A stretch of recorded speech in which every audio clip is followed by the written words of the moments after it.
November is Domestic Violence Awareness Month, and in the years since the pandemic, we've heard a lot about how rates of intimate partner violence have been on the rise.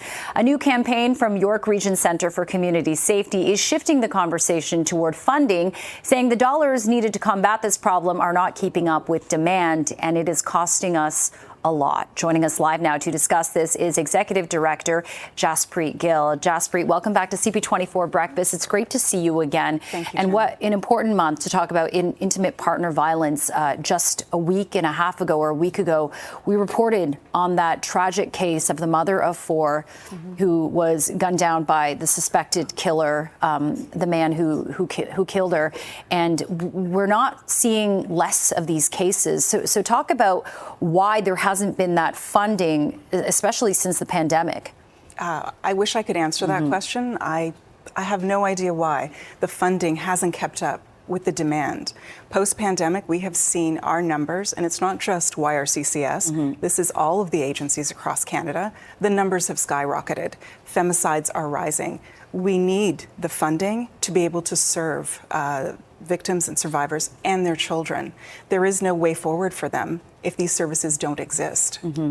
I understand that you're going to be kicking off an exciting new campaign at 10:30 this morning at your office in Markham. Tell us more about this year's campaign and how it's hoping to raise the awareness on hope after a woman flees from an intimate partner violence situation. Thank you so much.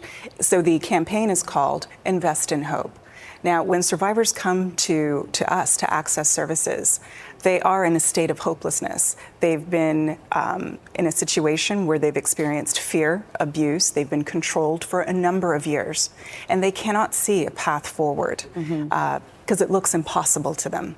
So for them to be able to come and access services, and we connect them to whatever it is that they need, whether it's police, counseling, housing support, but at the core of what we provide is hope.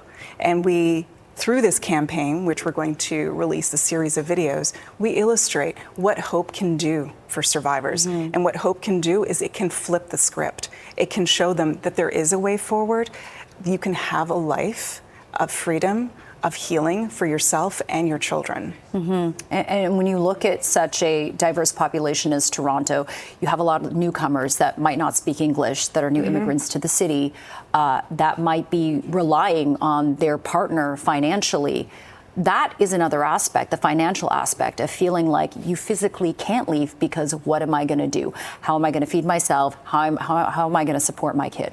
That is absolutely true. And it doesn't just apply to newcomers. This is for a lot of women, because the financial control resides with the abusive partner. So yes, you cannot see a way forward because you're like, where am I going to get the money? How am I going to pay for A, B, C, or D? And it's so important for them to come to an agency like ours and any of our partner agencies where we can show them there is a path forward. It's not easy, which is the unfortunate part, but there is a way forward. And we work within the system to show them that there is hope. Because without hope, you cannot imagine a future. And hope is the most precious gift that we can give survivors and their children. There's another aspect I kind of want to focus on, just because with that recent story we reported on, the accused, the person who killed his partner was, reported to police before. He was apparently out on bail. So is there enough being done to take these cases of domestic violence that do get reported seriously enough, understanding that a lot of them don't go reported? For the ones that are reported, I feel, and I'm not the only one, that there's so much more that we need to be doing. We need to be very aware of the risk for survivors. So when they come and they say, this is what's been happening, we need to believe them. And the majority of the time, we underestimate or undervalue or underplay what they're saying, the issue that they're bringing to light.